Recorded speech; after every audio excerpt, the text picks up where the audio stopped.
The fluorescent lights hummed an unrelenting monotone against the drop ceiling of the Harrison Financial Annex. James stared at the spreadsheet, the numbers blurring into a gray smear of data. The phone on his desk vibrated, a harsh plastic rattle against the faux wood grain. The caller ID flashed the crest of Chicago Memorial Hospital. His chest tightened, a familiar cold dread pooling in his stomach. He picked up the receiver, the air in the room suddenly feeling too thin to breathe. "Mr. Sterling, calling regarding Sarah's pre-admission." The voice on the other end possessed the sterile, practiced empathy of a billing coordinator. "The surgical date has been moved up. Dr. Aris wants to proceed next Thursday. We need to verify the continued active status of your premium tier coverage." "The coverage is active." His voice remained steady, a practiced anchor in a storm of internal panic. "Tier 1. Employee-sponsored. Excellent. The out-of-pocket for the revised valve procedure will exceed $70,000 without it, as long as your employment status remains unchanged through the recovery period. The policy covers the entirety of the operation." The line clicked dead. James set the receiver down, his large hands trembling slightly before he forced them into tight fists. $70,000. The number echoed in the silent cubicle, a phantom weight threatening to crush the breath from his lungs. He reached for the worn leather wallet in his breast pocket, extracting a small, slightly creased photograph. Sarah. 7 years old, a gap-toothed smile radiating pure, unadulterated light, her small hands clutching a stethoscope to a stuffed bear's chest. Behind her, the blurred, beautiful ghost of Elena, captured just months before the cancer took her. He pressed his thumb against the glossy paper, the only physical tether to the woman who had taught him how to fight. The stakes were no longer abstract. The premium health insurance provided by Harrison Financial was the literal lifeblood keeping Sarah's fragile heart beating. Losing this job was not a setback, it was a death sentence. He straightened his tie, the cheap silk a rough reminder of the gap between his reality and the world he navigated daily. Tonight was the annual executive mixer. Attendance was unspoken but mandatory for anyone looking to secure their position. He needed to be visible. He needed to be impeccable. The skyline of Chicago bruised purple as dusk settled over the frozen lake. The venue was a glass-walled penthouse overlooking the magnificent Mile, a cathedral of wealth where the air smelled of aged scotch and strategic alliances. James stepped off the elevator, immediately adjusting his posture. Back straight, expression neutral, the mask of the competent, invisible analyst firmly in place. He was a black man in a sea of tailored European suits.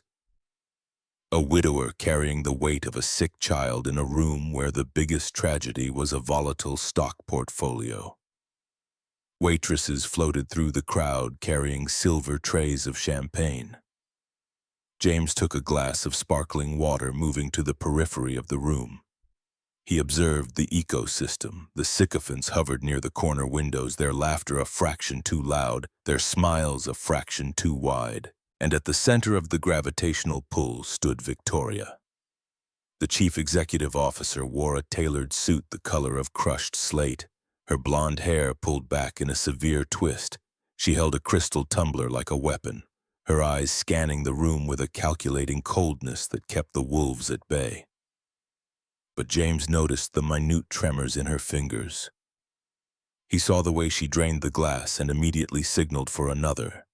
The armor was cracking.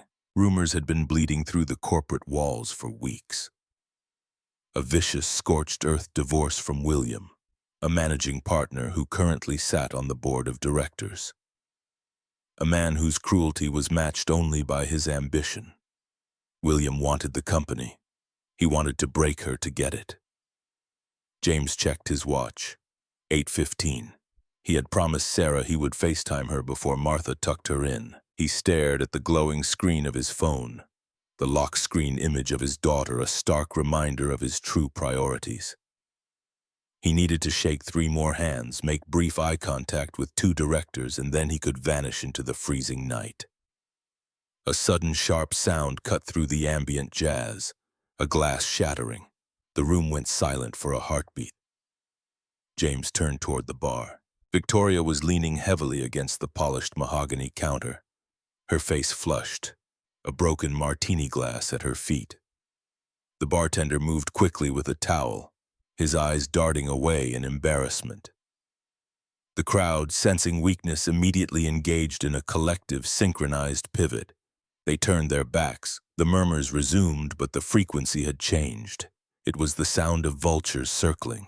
She pushed off the bar, her heels catching on the thick carpet. She stumbled, catching herself against a high-top table. A managing director nearby took a deliberate step to the left, pretending to admire the skyline, entirely ignoring the CEO struggling to stand upright. James watched from the shadows of a marble pillar. The unwritten rules of corporate survival screamed at him to walk away. A black man approaching a heavily intoxicated white female executive in a public setting was a recipe for career suicide. Optics were everything. The narrative could be twisted, weaponized, used to strip him of his livelihood. The $70,000 surgery flashed in his mind, the hum of the hospital monitors. Leave her. Let someone else handle the fallout. But nobody was moving. The executives, the people who praised her leadership and cashed the bonuses she generated, were content to let her drown. Victoria lurched toward the coat check, her movements erratic, desperate. She dug into her designer purse, pulling out a phone. She stared at the screen, her thumbs clumsy. Suddenly, with a ragged, breathy sob, she slammed the phone against the marble wall. The glass screen spiderwebbed, the device dropping to the floor, dead. She was completely untethered. No phone, no allies, entirely vulnerable in a city that ate the weak. James felt the heavy anchor of his own conscience dragging against his survival instincts. A memory surfaced, sharp and unyielding, Elena holding his face in her hands, her voice weak but fierce. A man is what he does when it costs him something. He set his water glass down. I have dignity. I deserve respect. And because I demand it for myself, I cannot strip it from another human being by watching them fall. He crossed the room, his stride purposeful, cutting through the invisible barrier the crowd had erected around the falling executive. He stopped 2 feet away from her, keeping his hands visible, his voice pitched low, an island of calm in her spiraling panic. Victoria, it's James from Risk Analysis. I am going to call a car and I am going to get you out of here. She looked up, her eyes unfocused, mascara smudging the sharp lines of her cheekbones. She swayed, reaching out blindly. I can't. The address. I don't know the new address. He took the house. William took.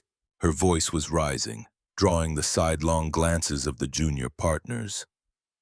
Lower your voice. He kept his tone firm, entirely devoid of threat. We are walking to the elevator. Keep your eyes on the doors. He did not touch her. He stepped beside her, using his broad shoulders to block the view of the nearest cluster of gossiping managers. He guided her through the lobby, the descent in the elevator a tense silence broken only by her ragged breathing. The cold Chicago air hit them like a physical blow as they exited the building. The valet brought James's 10-year-old sedan around. He opened the passenger door, waiting as she fumbled her way into the seat, her head immediately falling back against the headrest. He climbed into the driver's seat, starting the engine. The heater blasted, fighting the winter chill. He looked at the shattered phone in her lap. She had no address. She was in no condition to be left at a hotel, not with the sharks waiting for a scandal. His phone buzzed on the dashboard mount. A FaceTime request, Martha. James squeezed his eyes shut. It was 8:40. Sarah's bedtime. He looked at the woman passed out in the passenger seat. If he answered, Sarah would see the interior of the car, would ask questions, would sense the tension. If he didn't answer, she would go to sleep disappointed. He hit decline. He typed a rapid text. Work emergency. Tell my brave girl I love her. I will see her in the morning. The guilt tasted like ash in his mouth. He put the car in gear, the headlights sweeping across the frozen asphalt. The destination was not a choice. It was the only option left. He steered the car south, away from the penthouses and the wealth, toward the modest, working-class neighborhood where reality was measured in mortgage payments and medical bills. The drive took 30 minutes. Victoria drifted in and out of consciousness, muttering fragmented, terrified pleas to people who weren't there. James kept his eyes strictly on the road, the dashcam mounted behind his rearview mirror blinking its steady red recording light. He noted the time, the route, the absolute necessity of maintaining a sterile environment. Intent doesn't erase impact. He knew how the world would view this if it went wrong. He pulled into the narrow driveway of his single-story brick home. The porch light flickered, illuminating the slightly overgrown hydrangeas Elena had planted years ago. He cut the engine. "Victoria, we are here. You need to walk." He opened her door. She stumbled out, the cold night air momentarily reviving her. She leaned heavily against the side of the car, her designer heels sinking into a patch of snow. James did not offer his arm, mindful of the neighbor's dark windows. He walked ahead, unlocking the front door, disarming the security system with a rapid sequence of beeps. He stepped aside, allowing her to enter. The living room was small, dominated by a worn corduroy sofa and a coffee table covered in crayons and half-finished coloring books. The air smelled of cinnamon and laundry detergent, a stark contrast to the sterile opulence of the penthouse they had just fled. Victoria collapsed onto the sofa, curling into a tight, defensive ball, her coat still wrapped tightly around her. She was shivering, not from the cold, but from a deeper, systemic shock. James stood in the entryway, the weight of the situation fully settling on his shoulders. He had crossed a Rubicon. He walked to the hallway closet, pulling out a heavy wool blanket. He draped it over her, his movements clinical, detached. He then walked to his bedroom, opening a drawer and retrieving a clean, oversized gray sweatshirt and a pair of unworn sweatpants. He placed them neatly on the armchair across from the sofa. He went to the kitchen, filling a glass with water and setting it on a coaster on the coffee table alongside 2 aspirin. He pulled a notepad from the counter, clicking a pen. He needed to establish boundaries, clear and unambiguous. "Victoria, you were intoxicated and stranded at the party. Your phone was broken. You could not provide an address. For your safety, I brought you to my home. I have left clean clothes here. I am sleeping in my daughter's room down the hall. If you need anything, knock. James." He placed the note directly beside the water glass, propping it against a crayon box so she could not miss it upon waking. He checked the locks on the front door, turned off the overhead lights, leaving only a small, warm amber reading lamp glowing in the corner. He walked quietly down the narrow hallway, pausing at the cracked door of Sarah's room. He pushed it open. A small nightlight cast dancing stars across the ceiling. Sarah was asleep, her breathing shallow but steady, her small chest rising and falling beneath a quilt patterned with cartoon animals. A stuffed bear rested under her chin. James sank to the carpeted floor beside her bed, his back resting against the wall. The exhaustion hit him like a physical blow. He pulled his knees to his chest, resting his forehead on his arms. He had missed her bedtime. He had prioritized the safety of a woman who barely knew his name over the ritual that anchored his daughter's world.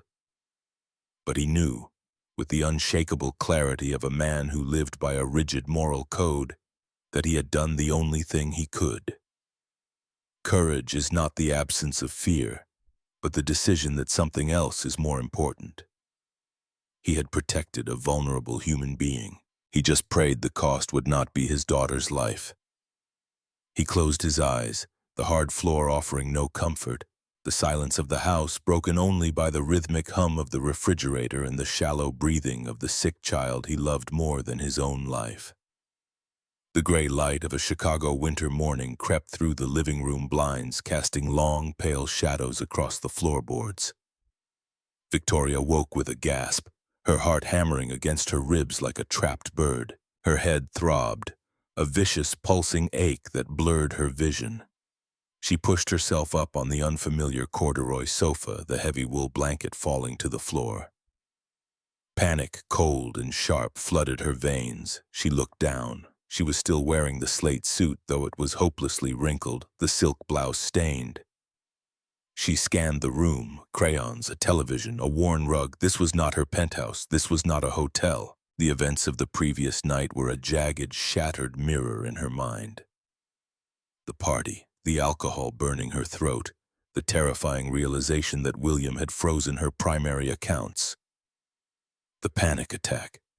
And then, nothing. A void of memory, dark and complete. She scrambled to her feet, her breath coming in short, hyperventilating gasps. She patted her pockets, her hands trembling violently. Her phone. She remembered smashing it. She looked at the coffee table, her eyes darting past the neatly folded clothes and the glass of water, landing on the small landline phone sitting on an end table. She lunged for it, knocking a box of crayons to the floor. She picked up the receiver, her fingers clumsy on the dial pad. She punched in a number from pure muscle memory. Claire, her attorney, her only remaining ally. The line rang twice before a sharp voice answered. "Victoria, where the hell are you? I've been trying to reach you all night." "Claire." Victoria's voice was a ragged whisper choked with absolute terror. "Claire, I need help. I don't know where I am." Down the hallway, James stood frozen. He had been awake for hours, quietly preparing oatmeal in the kitchen, careful not to make a sound. Now he stood in the shadow of the corridor, perfectly still, listening to the CEO of his company construct a narrative that could destroy him. "What do you mean you don't know where you are?" Claire's voice, tinny and urgent, bled through the receiver. "Were you with someone?" "I woke up in a strange house," Victoria stammered, tears spilling hot down her cheeks. It's a small place. There are children's toys. I don't remember leaving the party. I don't remember how I got here." "Are you hurt?" Claire demanded, the lawyer's instinct instantly kicking into high gear.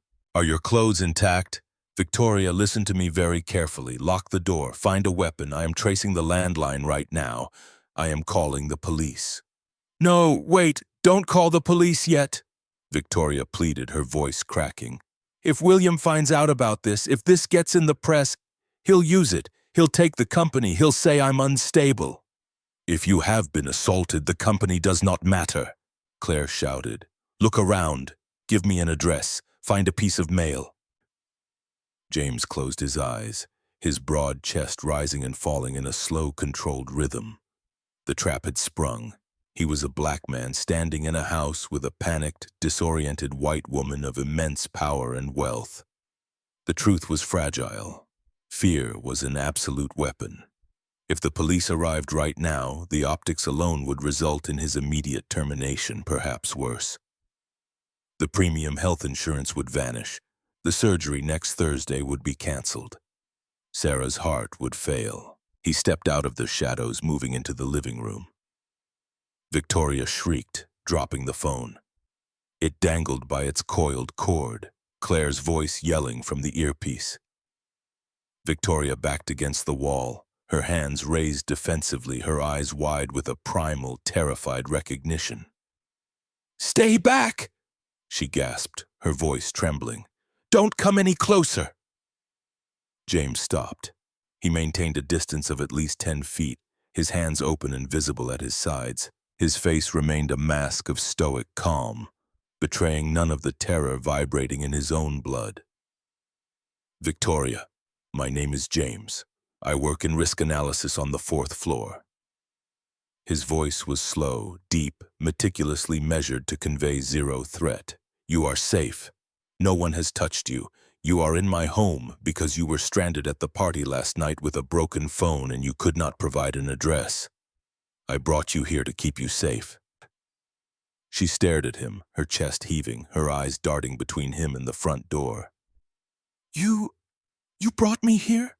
Why didn't you leave me? Why didn't you call a cab?" "Because you were unable to stand, and leaving you alone in a public space would have been negligent." He did not move a muscle. "Look at the coffee table." Victoria did not look away from him. She kept her back pressed against the wall, edging slowly toward the sofa. She glanced down. She saw the folded gray clothes. She saw the glass of water. She saw the aspirin. And then she saw the notepad propped against the scattered crayons. She reached out a trembling hand, keeping her eyes locked on James, and picked up the paper. She read the steady block handwriting. "For your safety, I am sleeping in my daughter's room. If you need anything, knock." The words blurred. The sheer, overwhelming panic began to recede, leaving behind a cold, hollow wave of confusion. "I don't understand," she whispered. Before James could respond, a small voice broke the tension. "Daddy?" Victoria flinched, spinning toward the hallway. Sarah stood in the corridor wearing pink pajamas adorned with astronauts. She rubbed her eyes sleepily, her stuffed bear dangling from one hand. She looked at James, then turned her gaze to the strange woman standing against the living room wall. James felt a protective surge so powerful it physically hurt. "I'm right here, sweetie. Did we wake you?" Sarah walked slowly into the room, her bare feet padding softly on the rug. She stopped a few feet from Victoria, tilting her head, observing the CEO with the intense, unfiltered scrutiny unique to children. She noticed the wrinkled suit, the smeared makeup, the trembling hands. "Are you okay?" Sarah asked, her voice high and clear. Victoria stared at the little girl, entirely disarmed. Yes, I'm okay." Sarah squinted, stepping slightly closer. She studied Victoria's face with forensic precision. "You don't look okay. You look like you're going to cry." Sarah paused, her brow furrowing in a moment of profound realization. She looked back at James, a gap-toothed smile suddenly breaking across her face. "Daddy, is this the lady who never smiles?" The room went absolutely silent. Victoria's breath hitched. She looked at James, a sudden sharp heat rising in her cheeks. James offered a small, apologetic grimace, his posture finally relaxing a fraction. "Sarah, it is impolite to point out everything we discuss." "But you said she's just sad because she has a big job and no one to share her snacks with," Sarah stated factually, turning back to Victoria. "My daddy says people who don't smile just forgot how, and sometimes they need to sit in the quiet for a while." "Do you want to sit in the quiet?" "I have to be quiet a lot because my heart has a squeak." The absolute innocence of the statement, the casual mention of a defective heart, shattered the final remnants of Victoria's armor. The executive, the woman who commanded thousands of employees and dismantled corporate rivals with ruthless efficiency, felt her throat close. She looked around the room again, truly looked. She saw the framed artwork on the walls, finger paintings and crayon drawings of a family of 3. She saw the small scuffed shoes by the door. She saw the deep, permanent exhaustion etched into the corners of James's eyes, an exhaustion masked by an unyielding backbone of decency. And then she saw the mantel. A simple wooden frame held a photograph of James holding Sarah as a toddler. Beside them stood a woman with bright, laughing eyes, a silk scarf wrapped around a head bald from chemotherapy. The joy in the picture was radiant, defiant, and entirely heartbreaking. Victoria looked down at the phone dangling from the cord, Claire's voice still faintly buzzing. She slowly picked up the receiver. "Claire." Victoria's voice was different now. The panic was gone, replaced by a low, vibrating shame. "Cancel everything. Do not call anyone. I am safe. I made a mistake." She hung up the phone without waiting for a reply. She turned back to James. He stood exactly where he had been, a quiet sentinel, offering no judgment, demanding no gratitude. He had risked everything, his career, his reputation, his daughter's medical lifeline, to protect a woman who had spent the last 2 years treating him like a line item on a budget spreadsheet. "I called my lawyer."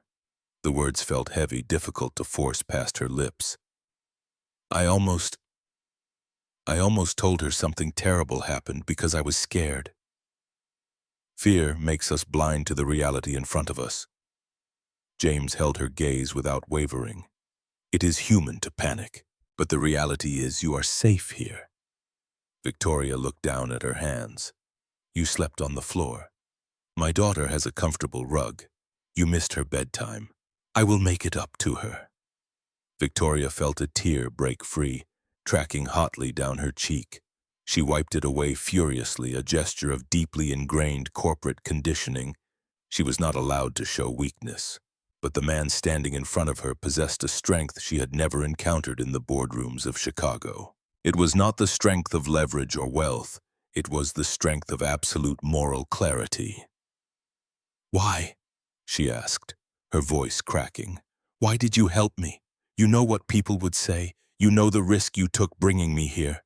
If William finds out..." "William is not in this room." James took a step forward, closing the distance just enough to command the space without crowding her. He looked her directly in the eyes. "I do not base my actions on the malicious interpretations of broken men. I saw a person who needed help. I have dignity, I deserve respect, and I require myself to act in a way that warrants that respect. Leaving you there would have compromised my own humanity." He turned to Sarah, extending a hand. "Come here, little bird, let's get some breakfast started." Sarah skipped over, taking her father's hand. She looked back at Victoria. "Are you going to stay for pancakes? Daddy makes them in the shape of dinosaurs. Even the sad ones taste good." Victoria swallowed hard, the sharp edges of her corporate persona dissolving into the warm, cinnamon-scented air of the small house. "No, sweetheart, I need to go home. But thank you." James looked at her. "I will call a car service. It will be here in 10 minutes. He turned and walked into the kitchen with his daughter, leaving Victoria standing in the living room. She picked up the folded gray sweatpants and the oversized shirt. She held them to her chest, a sudden, overwhelming wave of gratitude crashing over her. She had built her entire life on the premise that power was the only shield against pain. But this man, possessing a fraction of her wealth and carrying a burden heavier than she could comprehend, was the most powerful person she had ever met. The frost on the windows of the apartment dissolved into weeping trails of condensation as Monday morning broke over Chicago. James stood at the narrow kitchen counter, the harsh fluorescent overhead light casting deep, exhausted shadows under his eyes. His hands, large and calloused from a lifetime of quietly carrying burdens, moved with surgical precision over a grid of amber plastic pill bottles. The digital clock on the microwave glowed a neon green 5:15 a.m. The house was submerged in the heavy, fragile silence that only exists in homes where illness dictates the rhythm of breathing. He carefully split a small, pale blue tablet in half using a razor blade, the metallic scrape loud in the stillness. This was the beta blocker, the chemical tether keeping the erratic flutter of Sarah's left ventricle from spiraling into a fatal rhythm. He swept the halved pill into a small paper cup, followed by the diuretic and the potassium supplement. Each pill was a physical manifestation of his employment at Harrison Financial. The premium insurance tier was the invisible shield wrapping around his home, a shield forged entirely by his ability to remain invisible, competent, and utterly beyond reproach in the corporate machine. He walked down the narrow hallway, the floorboards groaning a familiar, muted protest under his weight. He pushed open the door to Sarah's room.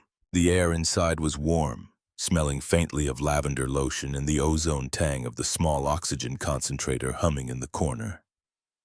Sarah was curled beneath her heavy quilt, her small chest rising and falling in a shallow, labored cadence. Her skin held a translucent porcelain quality that always made his heart seize with a terror he could never show. He knelt beside the bed, resting a heavy hand gently on her shoulder. The contact was an anchor. "Little bird, time to wake up. The sun is trying to peek through the clouds." Sarah shifted, her eyelids fluttering open, her dark eyes so painfully reminiscent of Elena's. Focused slowly on his face, she offered a small, crooked smile that didn't quite reach the hollows of her cheeks. She pushed herself up against the pillows, her breathing immediately catching, a soft wheeze rattling in her throat. My chest feels tight today, Daddy, like an elephant is sitting on it. James kept his expression completely neutral, masking the spike of pure adrenaline flooding his system. He reached for the pulse oximeter on the nightstand, clipping the plastic sensor onto her small index finger. The red numbers flashed, fluctuating wildly before settling at 92%. Too low. The valve was failing faster than the doctors had predicted. The elephant is just heavy because it's cold outside. Drink your medicine and the medicine will chase the elephant away. He held the small paper cup to her lips, offering a glass of water as she swallowed the bitter cocktail. He smoothed the hair back from her forehead, his thumb tracing the faint blue veins at her temple. Every second he spent looking at her was a reminder of the absolute necessity of his endurance. He could endure anything the world threw at him, any humiliation, any exhaustion, as long as this little girl drew breath. Martha will be here in 20 minutes. You are going to paint today. You promised me a picture of a dinosaur riding a rocket ship. Sarah giggled, the sound weak but genuine. Dinosaurs don't like space, they get dizzy. Then you will have to paint him a very nice helmet. He kissed her forehead, the heat of her skin lingering on his lips as he stood. He walked to the front door, pulling on his heavy wool overcoat. The fabric was worn at the cuffs, a silent testament to years of prioritizing medical deductibles over personal comfort. He stepped out into the freezing Chicago dawn, the wind coming off the lake cutting through his clothes like a physical blade. He walked the 4 blocks to the L train station, his head down, his posture rigid. The transition had begun. He was leaving the sanctuary of his fatherhood and entering the arena. The commute was a blur of swaying train cars and the collective exhausted silence of the working class. Heading into the gleaming towers of the financial district, James stepped off the train, joining the river of dark coats flowing toward the glass and steel monolith of Harrison Financial. He swiped his badge at the security turnstile, the electronic beep signaling his entry into a world where he was fundamentally an outsider. He stepped into the elevator, pressing the button for the 14th floor. The risk analysis department was a labyrinth of beige cubicles and humming servers, a place designed for human calculators to process the gambles of men who lived 50 floors above them. As the elevator ascended, James felt a subtle, almost imperceptible shift in the atmosphere. When the doors parted, the usual low hum of morning chatter was absent. The floor was quiet, too quiet. As he walked down the main aisle toward his desk, heads bowed over keyboards a fraction of a second too late. Eyes darted toward him and immediately snapped away. The air was thick with the distinct metallic taste of corporate blood in the water. He kept his pace even, his face an impassive mask. He rounded the corner to his cubicle. Resting precisely in the center of his keyboard was a plain, unmarked manila envelope. James stopped, his instincts honed by years of navigating a world eager to find a reason to discard him, screamed a warning. He did not look around to see who was watching. He knew they all were. He set his briefcase down, pulling out his chair with deliberate slowness. He sat. He stared at the envelope. It was not routed through internal mail. It had been placed there by hand. He reached out, his fingers sliding under the unsealed flap. He pulled out a single sheet of glossy photographic paper. The image was grainy, shot from a distance in low light, but the subjects were unmistakable. It was James, his arm wrapped firmly around Victoria's waist, guiding her up the concrete steps to his front porch. Victoria's head was thrown back, her hair wild, her posture clearly lacking any physical control. The angle of the photograph was devastatingly precise. It was taken from across the street, partially obscured by the branches of an oak tree, isolating the two figures in a way that stripped away all context. It did not show a man helping a stranded woman. It showed a black subordinate pulling an incapacitated, wealthy white female executive into his home in the dead of night. James stared at the photograph, his pulse roaring in his ears.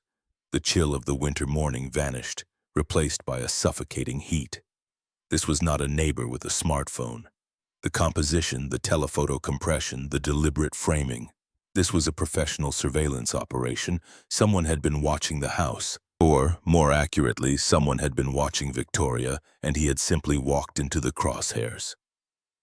He turned the photograph over. Printed in neat mechanical font on a white adhesive label was a single sentence. Intent does not erase optics.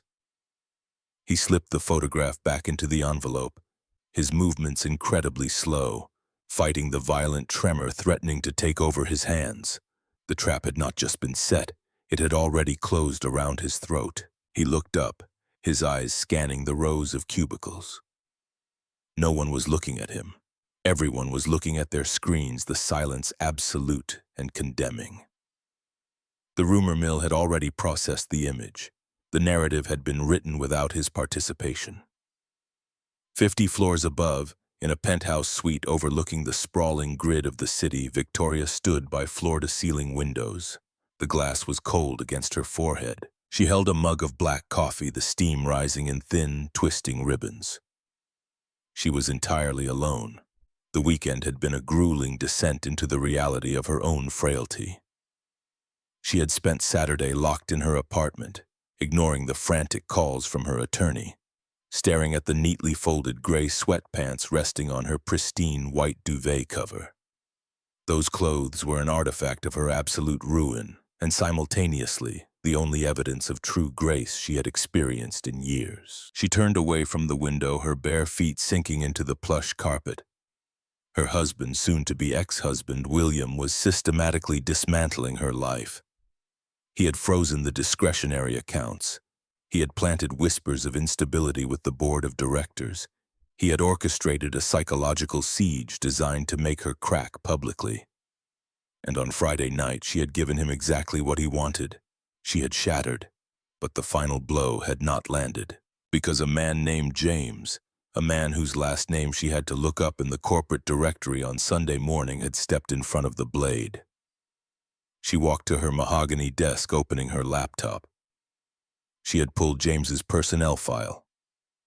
James Sterling, senior risk analyst, 14 years with the company, spotless record, 0 disciplinary actions, widowed, 1 dependent. She stared at the digital photograph in the file. It was the face of a man who understood the brutal arithmetic of the world. A man who knew exactly what it would cost him if he was found with the intoxicated CEO in his home. He knew the history of this country, knew the lethal assumptions that would be made instantly and without trial, and he had opened his door anyway. Integrity is the only currency that does not depreciate in the dark. The thought echoed in the silent penthouse, a profound realization that made her sprawling wealth feel suddenly deeply inadequate. She had spent her career building armor, accumulating leverage, believing that invulnerability was the only path to survival. James had shown her that true power lay in the willingness to be vulnerable for the sake of another. Her desk phone rang. The sharp, jarring sound shattered the stillness. She looked at the caller ID, William. She let it ring. She watched the red light flash, a rhythmic pulse of hostility. She would not hide anymore. She would not let fear dictate her movements. She reached for her suit jacket, the armor going back on, but the woman underneath had fundamentally changed. Back on the 14th floor, the manila envelope burned like a radioactive isotope in James's desk drawer. He had spent the morning working with mechanical focus, running risk models, analyzing market volatility, refusing to give the watching floor any sign of panic. He was a master of compartmentalization. He had to be. At exactly 1:14 p.m., his desk phone vibrated. He glanced at the screen. Chicago Memorial Hospital. The carefully constructed walls of his composure instantly cracked. He snatched the receiver, pressing it hard against his ear. James Sterling. Mr. Sterling, this is Dr. Aris's office calling. The voice was different this time, stripping away the bureaucratic pleasantries. This was the clinical coordinator. We have the results of Sarah's morning echocardiogram. James stopped breathing. The background noise of the office, the clicking keyboards, the muted conversations, faded into a distant underwater hum. The mitral valve regurgitation has accelerated significantly over the weekend. The pressure in the pulmonary veins is critical. She is entering the early stages of heart failure. The words were physical blows, driving the air from his lungs. What does that mean for the timeline? It means we cannot wait until next Thursday. We are bumping her to priority surgical status. We have an operating room reserved for tomorrow morning at 6 a.m. You need to bring her in tonight for pre-op admission. Tomorrow. The ground beneath James opened up, a terrifying abyss of immediate life-or-death logistics. I understand. We will be there tonight. Mr. Sterling, there is one more thing. The coordinator's voice dropped, taking on an apologetic, strained tone. The hospital administration requires a final verification of insurance authorization for priority trauma slots. Because the cost of the emergency bypass machine and the surgical team exceeds standard limits, we need your HR department to fax a direct confirmation of your active employment status by 5 p.m. today. Without that fax, the system physically will not allow us to admit her for the surgical suite. James stared blindly at the beige fabric of his cubicle wall. The trap was absolute. I will get you the fax. He hung up the phone. His hand remained on the receiver, his knuckles white, the tendons in his wrist standing out in sharp relief. He opened the desk drawer and looked at the manila envelope. The photograph was not a warning.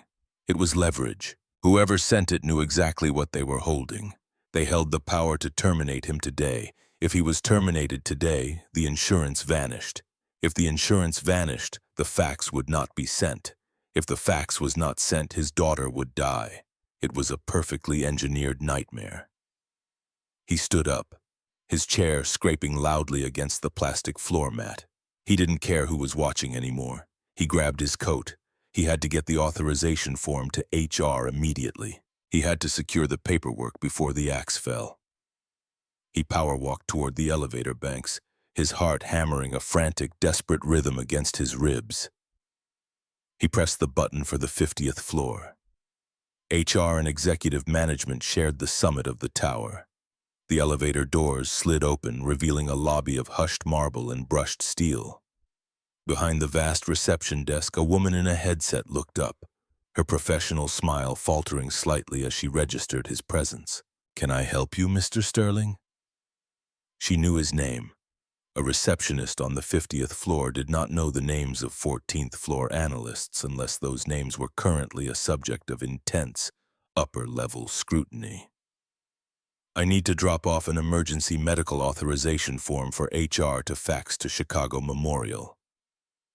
He pulled the document from his breast pocket, his voice carrying a heavy, undeniable authority. Before the receptionist could reach for the paper, a set of heavy mahogany doors down the corridor swung open.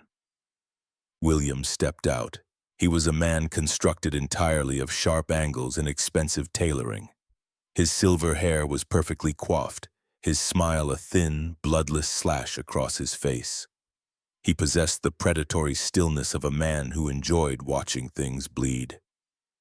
He saw James at the desk and paused, his eyes gleaming with a sudden dark amusement. Mr. Sterling! William's voice rolled across the marble lobby, smooth and perfectly modulated. What remarkable timing. I was just asking HR to prepare a file on you. Please step into my office. We have an urgent matter of corporate integrity to discuss. James looked at the medical form in his hand. He looked at the receptionist, whose eyes were fixed firmly on her keyboard. He looked at William. The reality of the situation locked into place with the terrifying finality of a prison door slamming shut. The architect of the nightmare was standing right in front of him. James did not flinch. He did not show fear. He placed the medical form gently on the receptionist's desk, tapping it once with his index finger. Fax that immediately. It is a matter of life and death. He turned and walked toward William. He did not walk like a subordinate reporting to an executive. He walked like a man marching toward a firing squad with his eyes wide open. He stepped past William, entering the cavernous corner office. The room was a monument to power. Unobstructed views of Lake Michigan, dark leather furniture, a massive mahogany desk free of any actual work. It was a room designed to make visitors feel small, insignificant, entirely at the mercy of the man who sat behind the desk. William closed the door, the heavy wood muting the sounds of the outer office completely. He walked around James, not offering a seat, moving to the window to look out over the city. "You are a quiet man, James. I appreciate quiet men. They understand the mechanics of the machine. They don't ask questions. They do the work." William turned, leaning back against the glass. But sometimes quiet men find themselves in situations that exceed their pay grade. James remained standing in the center of the room, his posture impeccable. "State your business." William smiled, a genuine expression of predatory delight. He walked to his desk, opening a leather folder. He pulled out a glossy photograph and slid it across the polished wood. It was the same photograph from James's desk, the telephoto shot of James and Victoria on the porch. "I received this rather disturbing image this morning," William said, his voice dripping with faux concern. "An anonymous submission to the board. It appears to show a senior risk analyst taking physical advantage of an inebriated chief executive officer, transporting her to an undisclosed private location, a working-class neighborhood, far away from any witnesses." James stared at the photograph. He did not defend himself. He did not explain. He knew that explanations were the currency of the guilty. "The optics are catastrophic," William continued, pacing slowly behind the desk. "A black man, a white female CEO. Intoxication, a private residence. If this were to leak to the press, the stock would plummet. The board would be forced to take immediate, highly visible action to protect the company's reputation. That action invariably would begin with your immediate termination for gross misconduct, followed likely by criminal charges." The silence in the room stretched, thick and suffocating. "What do you want?" James asked, his voice a low, steady rumble. William stopped pacing. He rested his hands on the back of his leather chair. "I want to protect this company.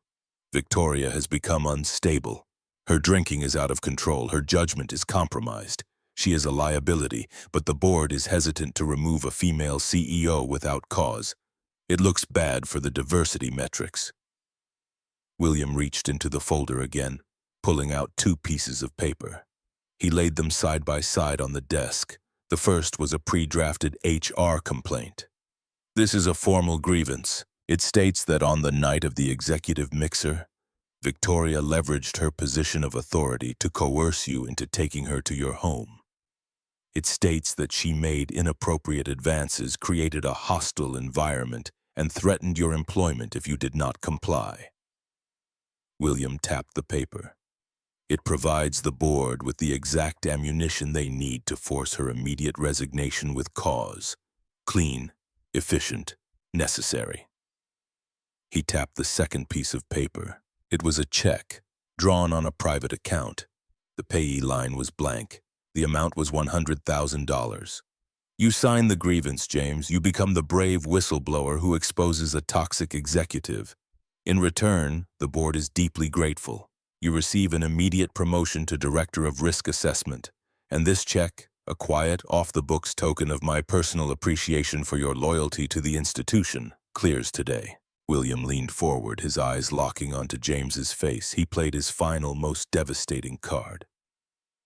"I understand your daughter is unwell. I understand she requires a very expensive surgical procedure tomorrow morning. A procedure that requires the very insurance authorization sitting on my receptionist's desk. If you do not sign this grievance, I will fire you right now, in this room. You will be escorted out by security. Your insurance will be terminated retroactively to 8 a.m. Your daughter will not get her surgery." The air in the room turned to ash in James's lungs. The cruelty was absolute. It was a perfectly executed checkmate, leveraging the life of a child against the destruction of an innocent woman. William was offering him a choice between murder and assassination.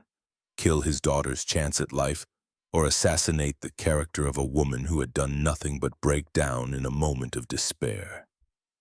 James looked at the check, $100,000. It was enough to cover the surgery out of pocket. It was enough to secure Sarah's future.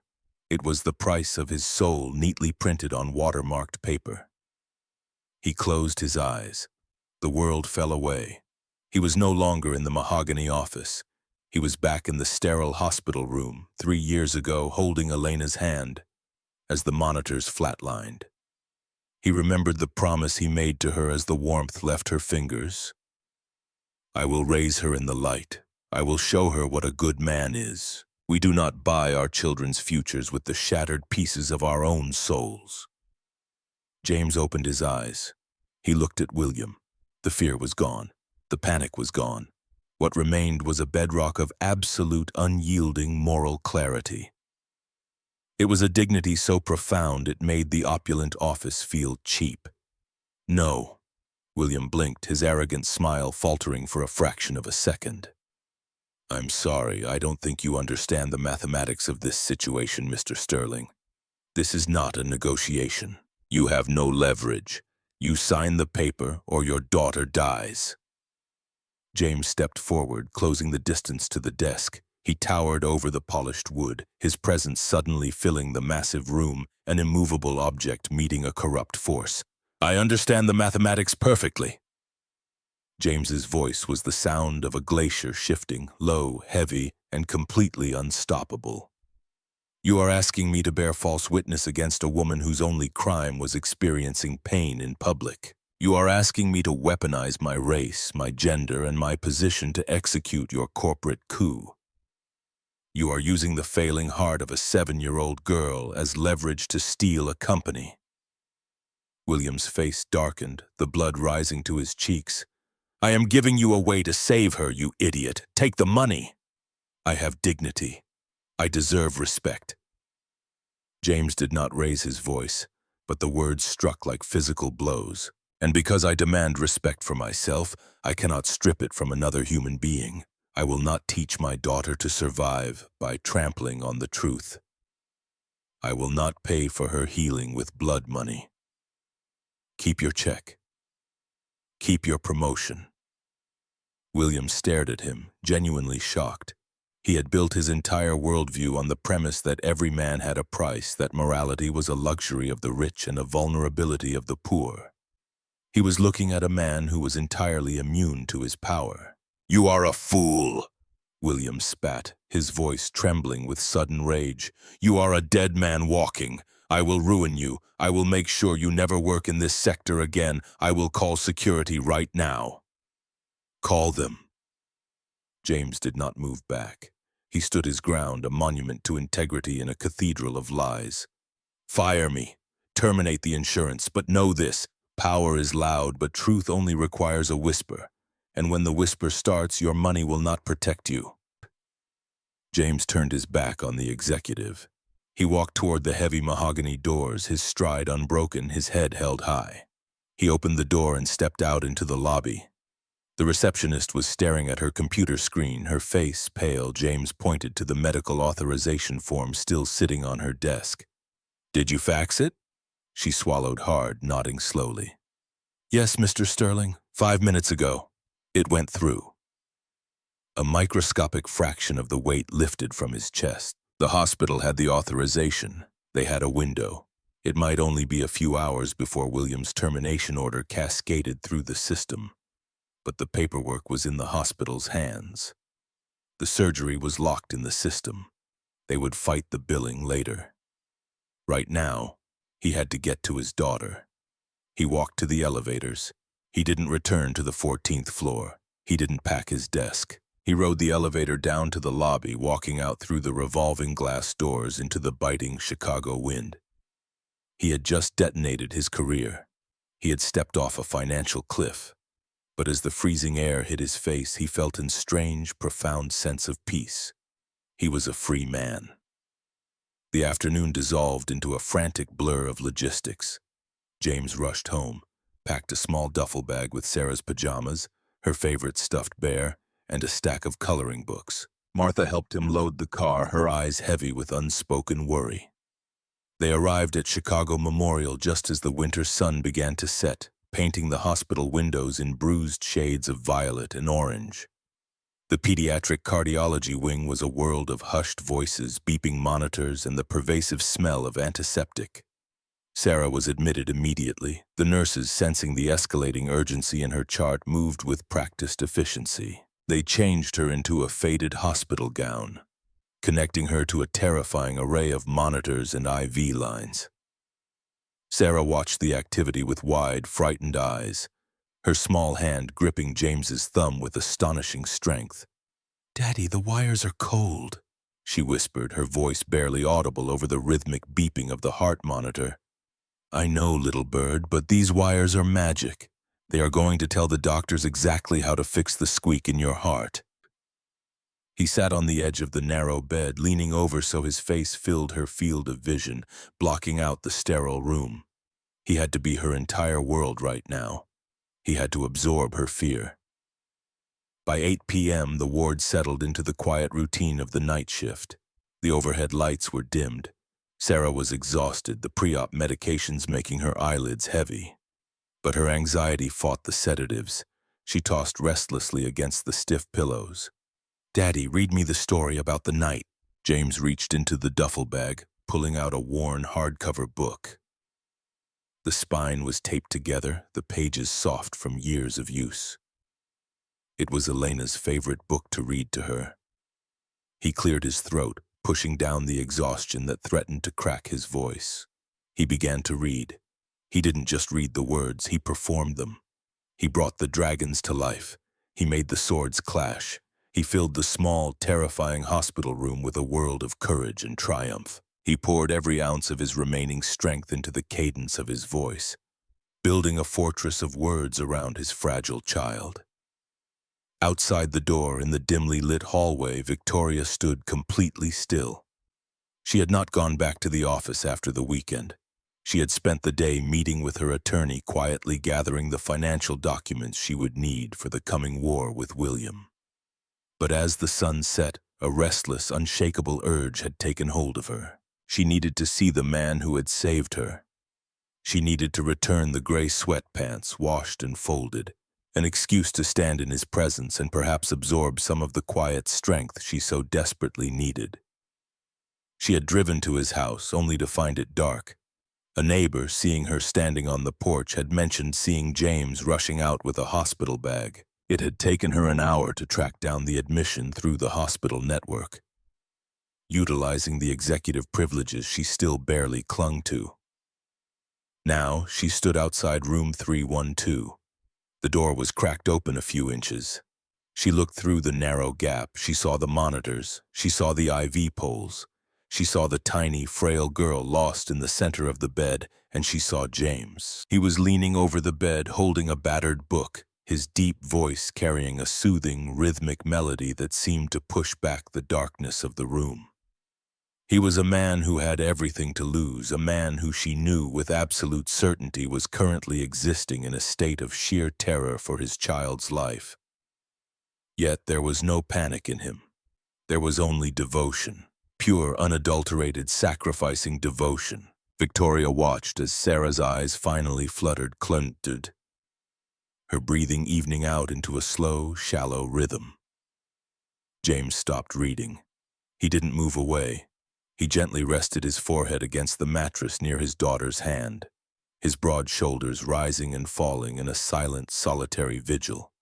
A physical ache blossomed in Victoria's chest. She had spent her entire life chasing an illusion of security. She had married William for power. She had climbed the corporate ladder for control. She had accumulated wealth to build a wall between herself and the world. But looking into this sterile hospital room, she realized she had nothing. She was fundamentally impoverished. She had no one in the world who would sit by her bed and read to her in the dark. She had no one who would risk their own survival to ensure hers. James had that. Despite the brutal hand the world had dealt him, he was the wealthiest man she had ever seen. She pushed the door open, the hinges screaming a tiny metallic protest. James's head snapped up. his body instantly tensing, assuming a defensive posture between the door and the bed.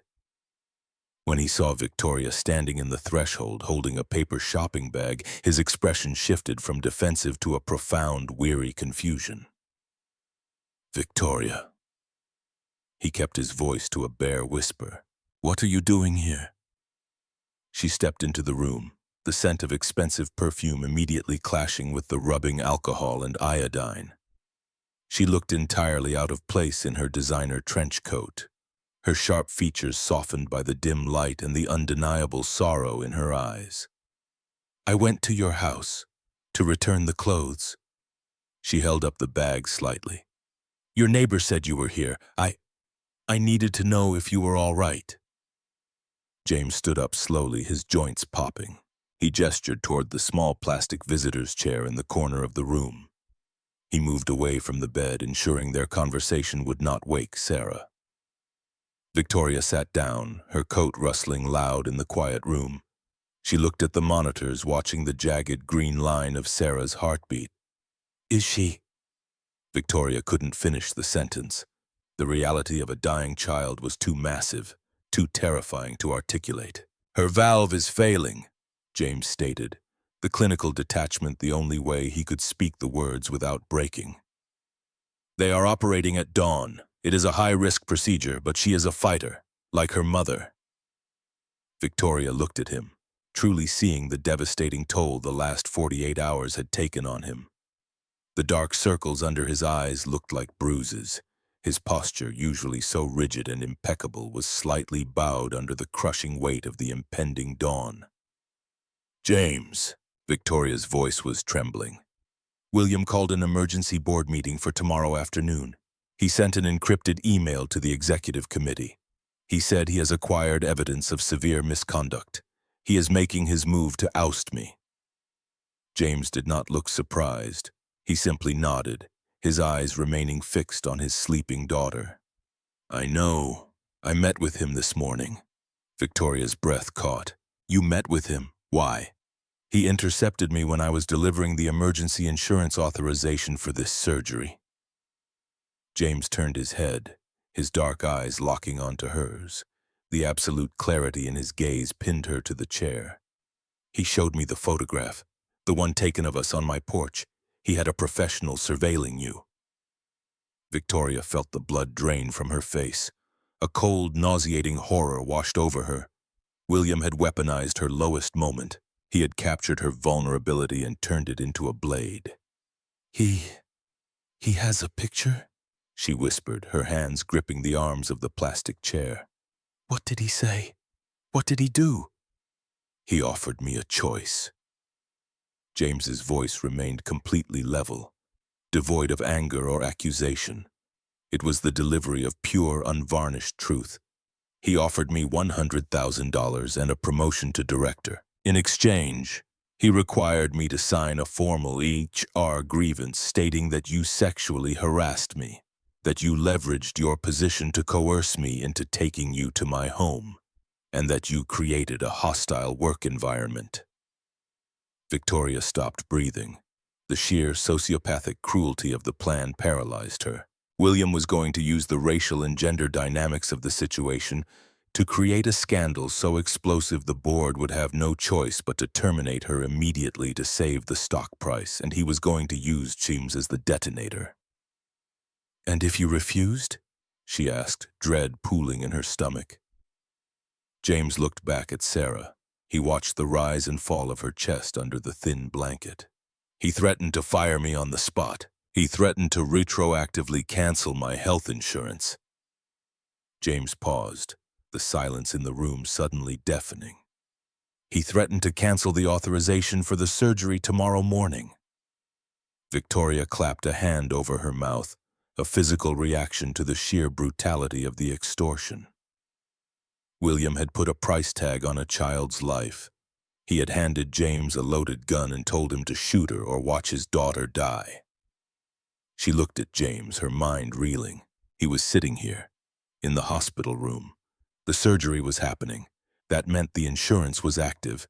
That meant— "You signed it," Victoria whispered, the words tasting like ash. You took the money. You signed the grievance. She didn't blame him. She couldn't. If she were in his position, staring at the failing heart of her own child, she would have burned the entire world down to save them. She would have signed 1,000 grievances. She felt a profound, devastating resignation. It was over. William had won. James turned his head slowly. He looked at her, his expression a mixture of profound exhaustion and a quiet, unyielding You can rebuild a career from ash, but you cannot wash the stain of a bought conscience. He leaned forward, resting his elbows on his knees, his hands clasped tightly together. I told him no. Victoria froze. Her brain refused to process the words. What? I refused the money. I refused the promotion. I refused to sign a lie. James's voice grew deeper, vibrating with a fierce, terrifying integrity. I told him I have dignity. I told him I deserve respect. And I told him I would not teach my daughter to survive by trampling on the truth of another human being. But the insurance, Victoria stammered, pointing a shaking finger toward the bed. The surgery. How? The authorization was faxed 5 minutes before he threatened to fire me. The hospital has it. It is in the system.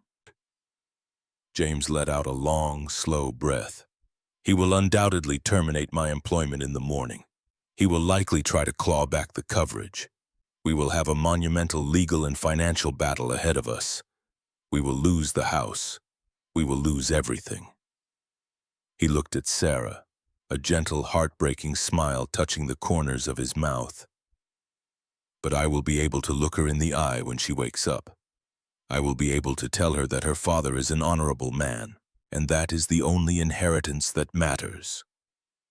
Victoria stared at him, tears welling in her eyes and spilling silently down her cheeks. She was looking at a moral giant, a man who had looked into the abyss of his worst nightmare, who had been offered a lifeline coated in poison and had chosen to fall rather than compromise his soul. He had not just saved her on Friday night from a public humiliation. He had just saved her life, her reputation, her entire legacy, at the cost of his own financial survival. James, she whispered, her voice breaking completely. You threw your life away for me, a woman who didn't even know your last name 3 days ago. I did not do it for you.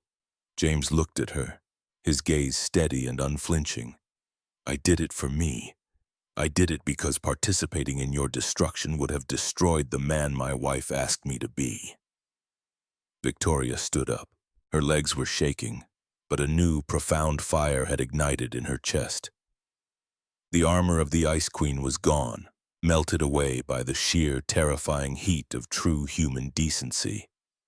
In its place, something harder, sharper, and far more dangerous was forming. William thought he had won. He thought he had cornered a desperate man and broken him. He had calculated every variable except the one that mattered most, character. He called a board meeting for tomorrow at 2 o'clock, Victoria said, her voice dropping, the tremor taking on the cold, precise edge of a blade being drawn from a sheath. He is going to present the photograph. He is going to try to fire you publicly to establish the narrative of my incompetence, and then he will demand my resignation. Then let him try. James stood up, facing her. He was no longer a subordinate. He was an equal. I will not hide. I will not run. If he wants to destroy me, he will have to look me in the eye and do it in the light. Victoria looked at the sleeping child, then back to the father who was willing to lose the world to keep his soul intact. No, Victoria said, her eyes flashing with a predatory brilliance that William had long forgotten she possessed.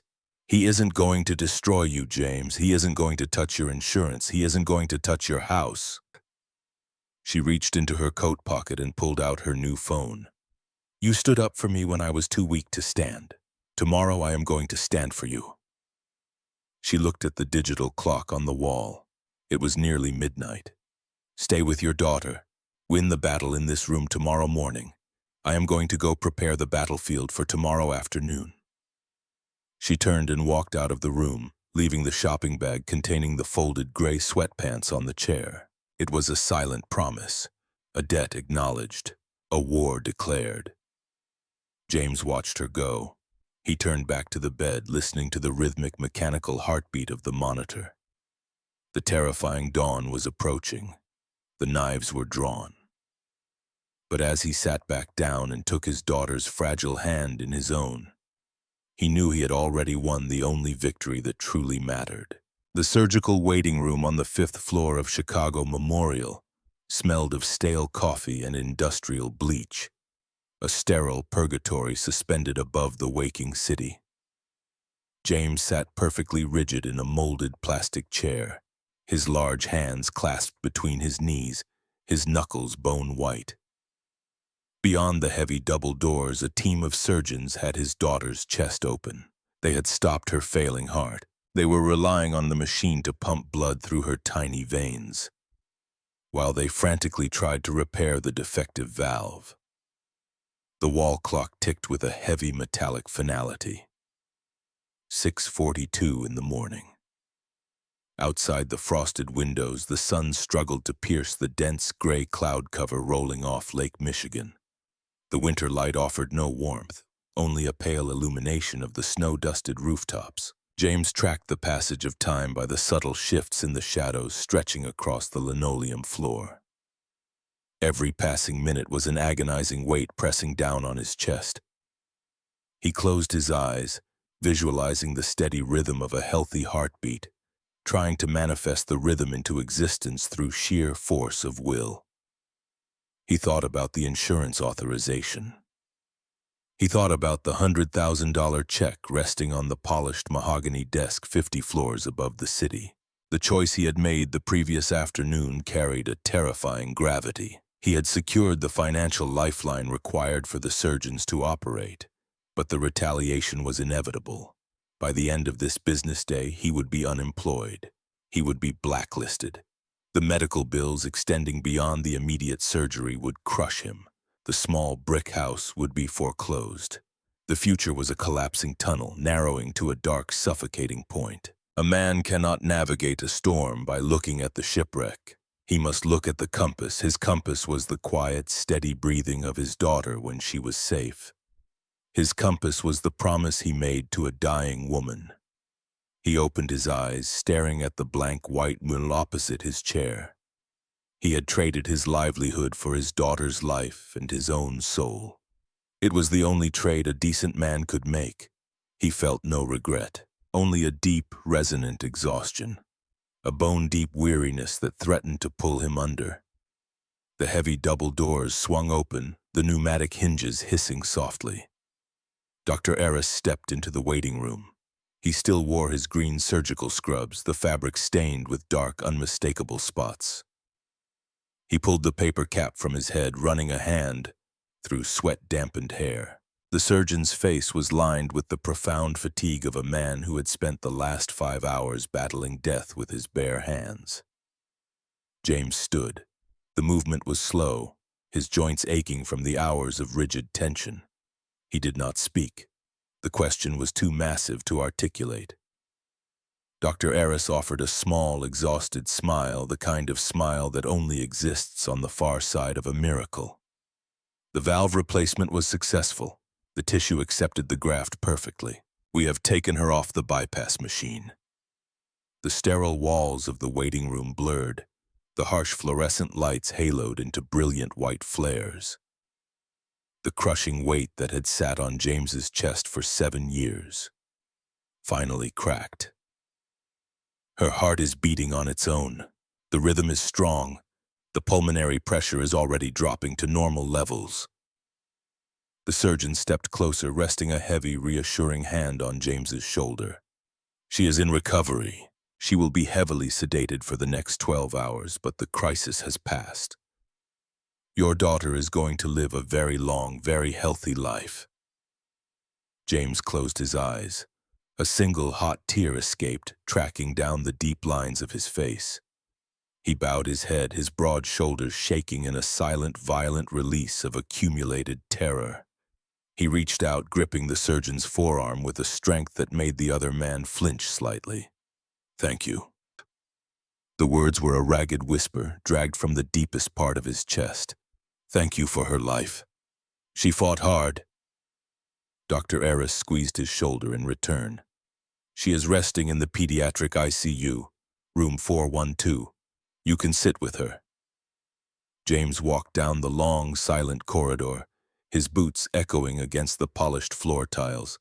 He stopped outside the glass walls of the intensive care unit. Sarah lay in the center of the mechanical web, surrounded by monitors that were now flashing a beautiful, steady green rhythm.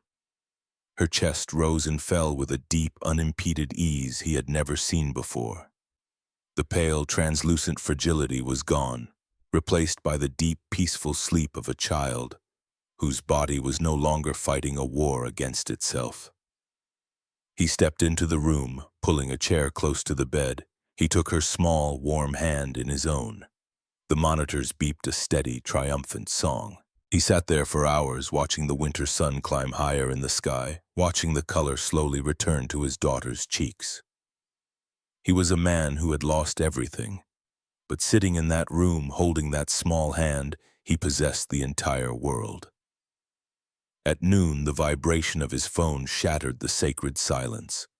He pulled the device from his coat pocket. A calendar alert flashed across the screen. Emergency Board of Directors meeting, Executive Committee, 2 p.m., room 50A. The grace period was over. The corporate machine was mobilizing. William was executing his strike. James looked at his daughter. Her breathing remained steady, a perfect, unbroken rhythm. Martha had arrived an hour earlier, sitting quietly in the corner of the room with a book, offering a silent nod of support. I have to go. James leaned down, pressing his lips to Sarah's forehead. I have a dragon to fight, but I will be back before you wake up. He stood, buttoning his worn wool coat. He walked out of the hospital, stepping into the biting Chicago afternoon. The wind ripped off the lake, tearing through the grid of the city, carrying the scent of exhaust and frozen asphalt. He walked to the L train station, swiping his card, joining the midday transit of anonymous faces. He was not going to run. He was not going to hide in the hospital while William assassinated his character in a locked boardroom. If they were going to strip him of his livelihood, they were going to have to look him in the eye while they did it. He would not allow a lie to stand unchallenged in the dark. The Harrison Financial Building loomed over the plaza, a monolith of black glass and steel reflecting the gray sky. James pushed through the revolving doors, bypassing the standard employee turnstiles. He walked directly to the executive elevators, swiping his badge. The light flashed green. His access had not yet been revoked. The system was waiting for the official decree. The elevator climbed silently, accelerating toward the 50th floor. James checked his reflection in the polished steel doors. His tie was slightly crooked, his coat worn, his eyes carrying the dark shadows of a sleepless, terrifying night. He looked exactly like what he was, a working-class father who had spent his life in the trenches. He did not belong in the boardroom. He did not possess the armor of bespoke suits or inherited wealth. He possessed only himself. The doors parted. The executive lobby was silent, the air thick with an oppressive, engineered calm. 2 security guards stood near the entrance to the main boardroom, their hands resting near their radios. They recognized him immediately. Mr. Sterling. The senior guard stepped forward, blocking the corridor. You are not scheduled for this meeting. You need to return to your floor. My name is on the agenda. James did not slow his pace. He walked directly toward the guards, his physical presence commanding the space. Unless you have a signed termination order from Human Resources, my badge grants me access to this floor. Step aside. The guard hesitated. The absolute, unyielding authority in James's voice bypassed the corporate hierarchy. It was the voice of a man who had already faced death that morning and won. A pair of security guards did not frighten him. The guard stepped back, allowing James to pass. He reached the heavy oak doors of room 50A. He did not knock. He gripped the brass handles and pushed them open. The boardroom was a cavernous space designed to intimidate. A massive table carved from a single slab of walnut dominated the center of the room. 12 men and women sat in high-backed leather chairs, the elite architects of the financial empire. At the head of the table stood William, leaning forward, his hands resting on the polished wood. Behind William, dominating the entire back wall, a massive digital projection screen displayed the photograph. The grainy telephoto image of James with his arm around Victoria on his dark front porch. Isolated, devoid of context, engineered to destroy. The conversation in the room abruptly died. 12 pairs of eyes snapped toward the doors. "Security!" William barked, his face immediately flushing with a dark, violent anger. "Remove this man immediately. I am an employee of this company." James walked into the room, his heavy boots sinking into the thick carpet. He moved past the junior partners, ignoring the gasps of shock. He stopped at the opposite end of the long table, facing William directly. "You called a meeting to discuss my character. I am here to participate." A murmur rippled through the board. A white-haired managing director leaned forward, adjusting his glasses, looking between the photograph on the screen and the man standing at the end of the table. "Mr. Sterling, you are out of line," the director stated, his voice carrying the practiced weight of old money. "This is a closed executive session. You are currently the subject of a severe misconduct investigation regarding the predatory exploitation of our chief executive officer." "There is no investigation." James locked eyes with the director. "An investigation implies a search for truth. This is an execution." William slammed his hand against the table, the sound echoing sharply. "You arrogant fool! You are looking at the evidence on the screen behind me. We have sworn affidavits from neighbors. You took advantage of a highly intoxicated woman. You transported her to an unauthorized location. You compromised the integrity of this institution and the safety of its leadership. You are fired, Mr. Sterling. Security is calling the police as we speak. Call them." James did not flinch. He stood perfectly still, a solitary pillar of defiance in a room designed to crush the weak. "Call the police. Let them audit the surveillance footage of the restaurant. Let them interview the valet who brought my car while 30 executives watched a woman collapse and turned their backs to protect their own careers. Let them look at the dashcam footage from my vehicle." The room grew terrifyingly quiet. The mention of a dashcam caused a visible flinch in several of the board members. "You are throwing smoke," William sneered, attempting to regain control of the narrative. "The optics are indisputable. The stock will hemorrhage if this leaks. You are a predator, and you are finished." A man's worth is not measured by the height of his office, but by the weight of his word. James's voice dropped, the deep resonance filling every corner of the vast room. He looked at the faces of the board members one by one. "You sit in this room and calculate risk. You measure the value of a human life in profit margins and PR statements. You look at that photograph and you see a scandal. I look at that photograph and I see a failure of basic human decency from everyone who was in that penthouse on Friday night." He pointed a thick, calloused finger at the screen. "That woman was abandoned. She was broken, stripped of her phone, unable to stand, and every person in her orbit walked away because helping her was a bad investment. I did not exploit her. I provided sanctuary. I slept on the floor of my child's bedroom so she could lock the door and be safe from the wolves circling her." William let out a harsh, mocking laugh. "Sanctuary? Do you expect the board to believe a 14th floor analyst risked his career out of the goodness of his heart? What did you ask her for the next morning, James? A promotion, a payout?" "I asked her for nothing." James shifted his gaze back to William, his eyes burning with a cold, terrifying fire.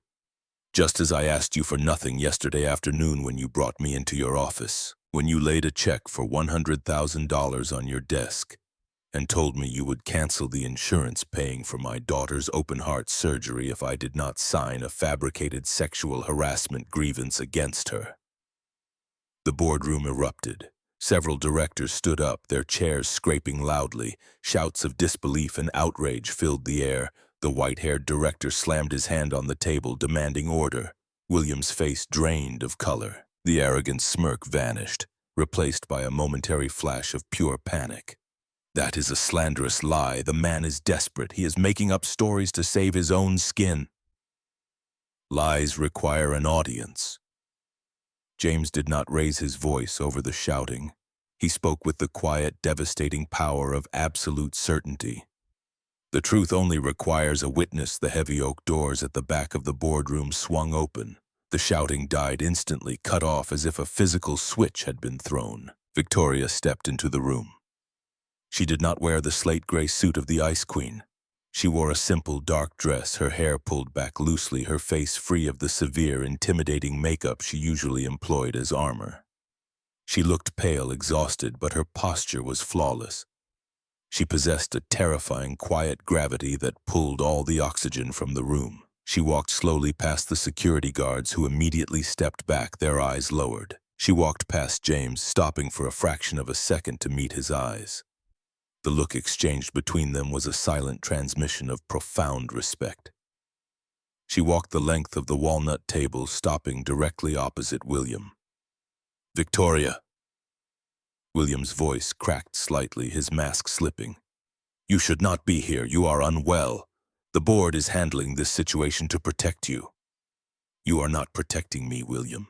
You are hunting me." Victoria looked up at the massive projection screen. She stared at the photograph of herself, vulnerable, intoxicated, leaning on James. She did not look away in shame. She absorbed the image, owning the absolute worst moment of her life in front of the people she commanded. "On Friday night, I suffered a total psychological collapse." Her voice was steady, carrying clearly across the silent room. "I drank until I lost consciousness. I broke my phone. I was entirely incapacitated in a public setting." She turned her gaze to the board members, making eye contact with the men and women who had watched her fall. "And none of you moved. You turned your backs. You calculated the risk of association, and you deemed me a liability." The only person in that room who saw a human being in pain instead of a corporate hazard was James Sterling. She pointed to James, who remained standing at the far end of the table. "He did not exploit me. He saved my life. He took me to his home. He gave me clean clothes, and he gave me the one thing none of you have ever offered: basic, unconditional dignity." William slammed his fist on the table again. "He is manipulating you. You were intoxicated. You cannot rely on your memory of that night. He brought you here to create a scandal, to extort the company. I have the HR grievance drafted and ready. He was going to sign it." Victoria turned back to William. The ice had returned to her eyes, but it was no longer a defensive shield. It was a weapon. "He was going to sign it?" she asked, her voice dropping to a dangerous whisper. "Or you were going to force him to sign it?" "He is a liar." William pointed a trembling finger at James. "He invented the extortion story because he knew he was caught." "Say it again." Victoria stepped closer to the head of the table. She leaned forward, placing her hands flat on the polished wood, mirroring William's aggressive posture but holding a vastly superior ground. "Look at me, William, and say it again. Tell the board that you did not offer this man $100,000. Tell the board that you did not threaten to retroactively cancel his health insurance. Tell them you did not use the failing heart of a 7-year-old girl as leverage to force him to commit perjury to steal my company." "I absolutely did not!" William shouted, his composure shattering entirely. "It is a desperate fabrication from a man trying to save his miserable job." Victoria reached into the pocket of her dress.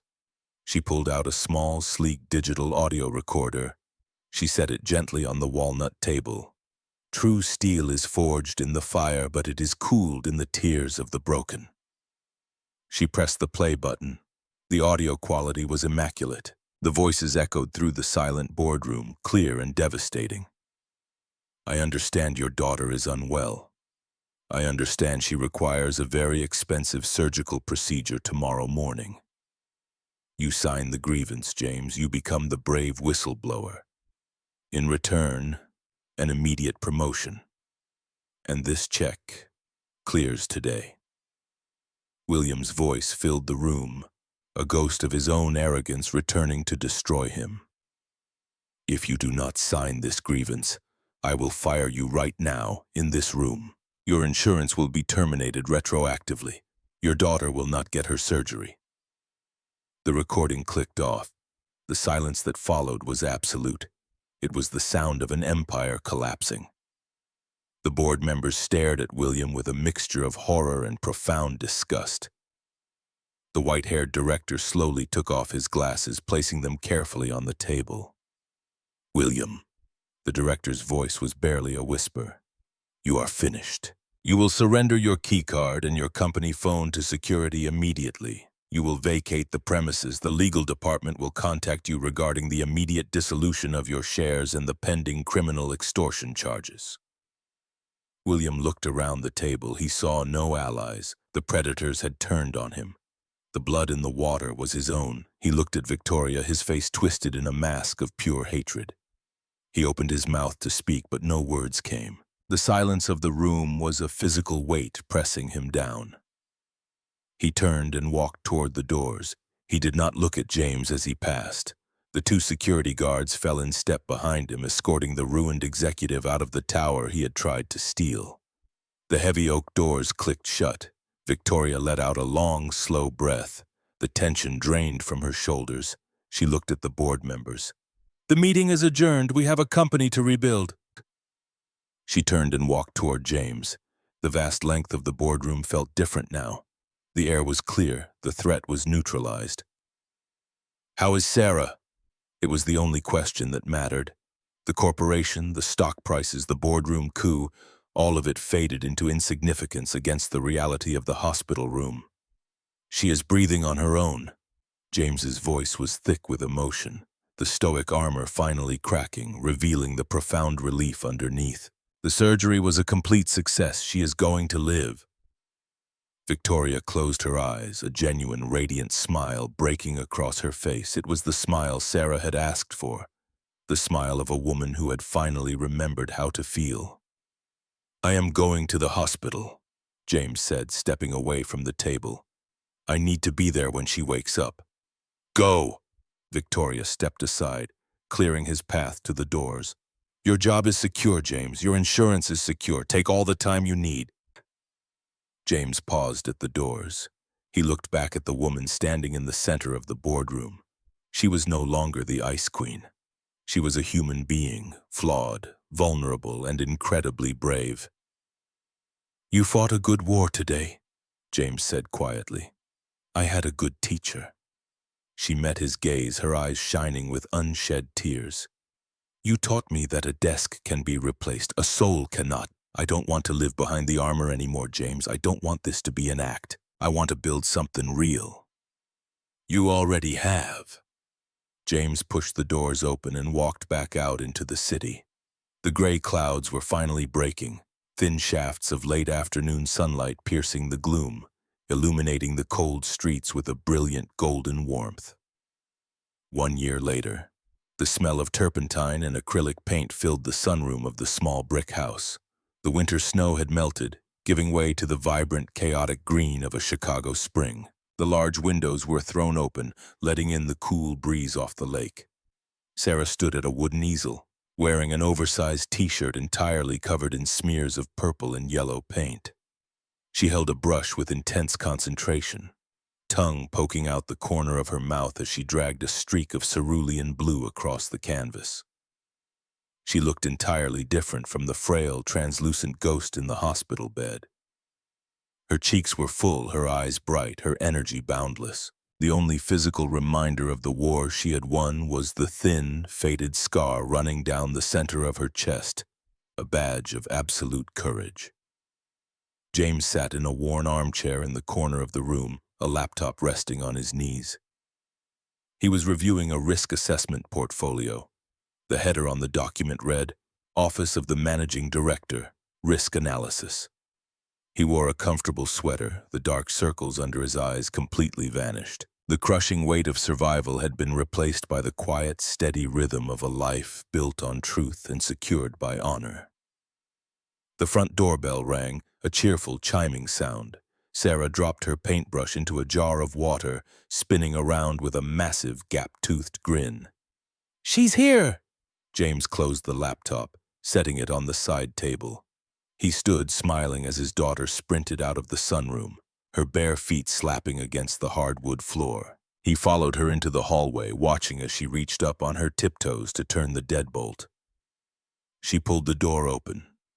Victoria stood on the porch. She was wearing a soft beige trench coat, a bright silk scarf wrapped around her neck. She carried a large bakery box tied with red string. Her face was relaxed, the sharp, calculating edges of the executive completely replaced by the warm, genuine presence of a woman who had found her family. "I brought the dinosaur cookies," Victoria announced, stepping into the house. "Did you get the ones with the extra green frosting?" Sarah demanded, immediately reaching for the box. "I personally supervised the baker." Victoria handed the box over, laughing, as Sarah immediately retreated to the kitchen to inspect the goods. Victoria took off her coat, hanging it on the rack next to James's worn wool overcoat. She turned to him, the afternoon sunlight catching the bright, happy crinkles around her eyes. "The board approved your latest projections," she said, leaning against the wall. "The stock is up. The new ethical oversight committee is functioning perfectly." "I am glad to hear the machine is running smoothly." James stepped closer, reaching out to tuck a stray lock of blonde hair behind her ear. The gesture was simple, intimate, and entirely devoid of fear. "The machine is fine." Victoria looked up at him, her eyes reflecting the quiet, unshakable strength of the man standing in front of her. "But the people are better." From the kitchen, Sarah's voice rang out, loud and full of life. "Daddy, she got the green ones! You have to come eat the head off the T-Rex!" James laughed, a deep, resonant sound that filled the small house. He looked at the photograph on the mantel, Elena smiling, her eyes bright and fierce. He had kept his promise. He had raised their daughter in the light. He had shown her what a good man was, and in doing so, he had brought the light back into the lives of everyone around him. He offered his hand to Victoria. "Come on," he said, his voice warm and steady. "We have a dinosaur to defeat." She took his hand, their fingers intertwining naturally, securely. They walked into the kitchen together, leaving the corporate world far behind them, stepping into the vibrant, chaotic, and profoundly beautiful reality of an earned, honest life.